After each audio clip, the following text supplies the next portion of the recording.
Saƙon barka da sallah na musamman daga Hajiya Lami Faransa na miƙa saƙon barka da sallah ga dukkanin al'ummar musulmi baki ɗaya. da fatan an yi sallah lafiya.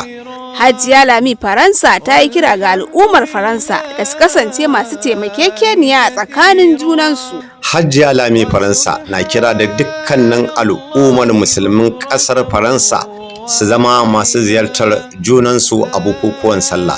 Ta yi jan hankali ga iyayen yara domin su zama masu sanya ido a kan 'ya'yansu a wajen bukukuwan sallah. Kana ta yi kira ga sauran mata da su kasance masu biyayya ga mazajensu. Da fatan za a yi bukukuwan sallah lafiya a ƙare lafiya. Kuma shi yasa manzo Allah cikin addu'a yake cewa innahu la yadhillu man walaita wa la yu'izzu man adaita. Duk wanda Allah ya so baya wulakanta, baya kasance, wanda kuma Allah yaki baya ɗaukaka. Ba wani mutumin da zai ɗaukaka ka idan Allah baya saka. Ba mutumin da zai kaskantar da kai idan Allah yana saka. Saka zuciya na fahimtar wannan sai ta ga ashe illa a cikin tawakkali ta tsaya tana karkata zuwa wani Allah ba Allah ba sai.